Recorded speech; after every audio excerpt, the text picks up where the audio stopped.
Channels కావచ్చు, చాలా వరకు ప్రతి ఒక్కరూ కూడా ఈ విధంగా ఒక వ్యక్తిని దేవుడి రూపంలో ప్రతిష్ఠ చేయడం తప్పని చెప్పి స్పష్టంగా ప్రజలకు ఈ అంశాన్ని తీసుకెళ్లే ప్రయత్నం చేశారు.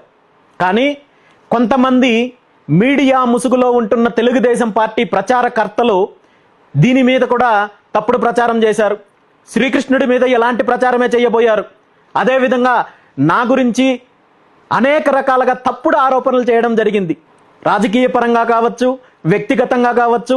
వీళ్ళు చేసిన ఆరోపణలలో ప్రధానంగా నేను ఎవరికో బినామీ అని, పలానా వాళ్ళకి బినామీ అని, పలానా నాయకుడు నా వెనక ఉన్నాడని, పలానా పార్టీ నా వెనక ఉన్నారని చెప్పి రకరకాలుగా నీచంగా మాట్లాడే కార్యక్రమం చేస్తున్నారు.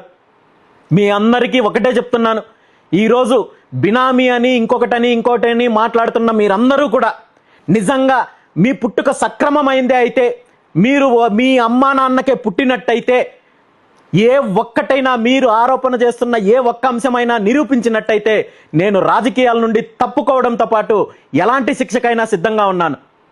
ఏ ఆధారాలు లేకుండా నా మీద తప్పుడు ప్రచారం చేస్తే మాత్రము పరిస్థితులు మరోలా ఉంటాయని చెప్పి ఈ సందర్భంగా హెచ్చరిస్తున్నాను. మీడియా ముసుగులో ఈరోజు ఆ పార్టీకి